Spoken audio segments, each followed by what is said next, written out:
Hey guys, welcome back to my channel. So today I'm showing you the one and only tip you'll need to live a clutter-free life. And that's get rid of everything. I mean, throw it all out. Okay guys, I'm glad I can help you out today, and I will see you in my next video. If it were that simple, everyone would have a clutter-free life. If you guys recently watched my declutter video, you may be wondering, how do I keep my home clutter-free now? Now, I'm not a minimalist at all. I love going to the stores and I love buying things, but I also love having a clutter-free home. So I often find myself walking in between both worlds, trying not to fall in either one. So throughout this video, I'm going to be showing you guys tips and tricks to hopefully keep you on the tightrope right along with me. So let's jump right into these tips, guys. Your parents probably taught you this tip, and if you have kids, you're probably teaching your kids this tip as well, and that is to pick up after yourself. This simple rule is going to help keep clutter down to a minimal. I know it's easy to say, what's one item? I'll pick it up later. I'll just grab it. It's not really going to create a lot of clutter, is it? It is so easy to leave something thinking that you'll come back and get it. But more times than not, that one item does not get picked up, and it leads to leaving a trail of items behind, creating clutter as well as taking more time away from you to go back and pick up all of those items. So it's best to get used to switching your mentality and start putting up your items right after you use them.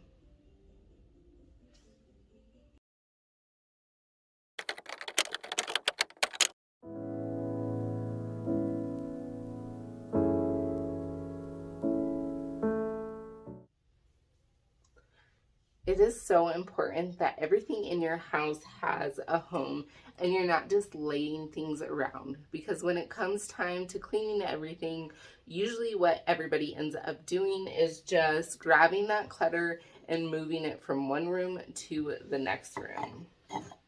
Another reason why it is important to make sure everything in your home has a home is because everybody within that home knows where the items go, and they're not just leaving it up to you, the one who created the system, to put everything back where it goes. If they know where it goes, they're also responsible for putting those items up as well, helping you create that clutter-free home.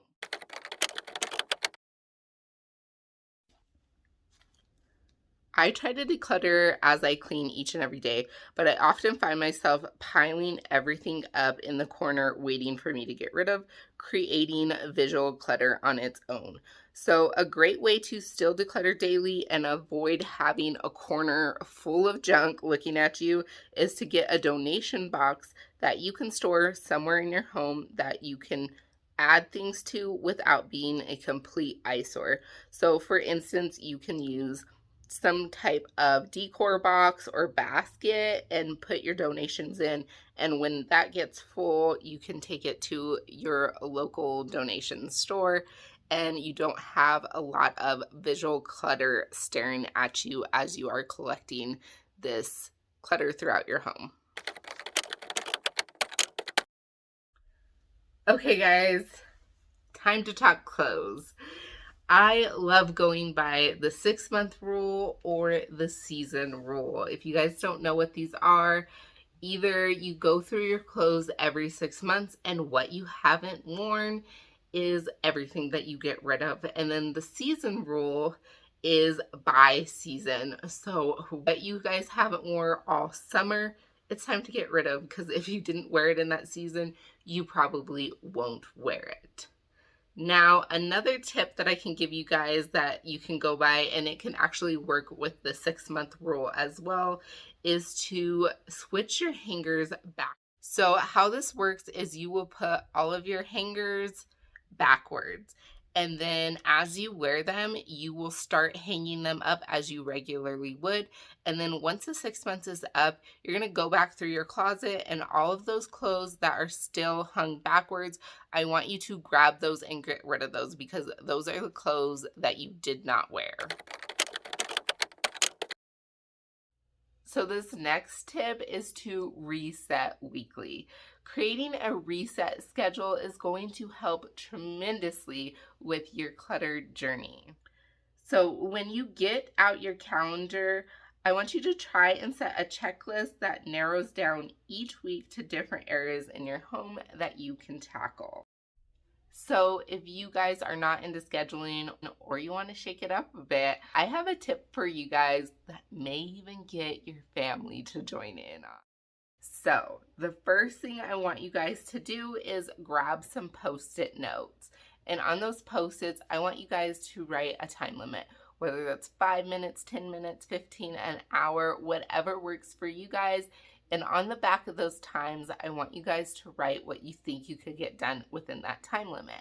And once that's done, let's say one day you have 5 minutes to spare, I want you to go ahead and grab that 5-minute Post-it and do what's on the back. So on ours, it says declutter a kitchen drawer. And then throughout the week, when you have different times, go back and grab it. Go back and grab that 30-minute Post-it and complete that. And then before you know it, you will have completed tons of things on your list. It doesn't matter how you completed the task, though. Remember that what matters in the end is that you got the task completed at all.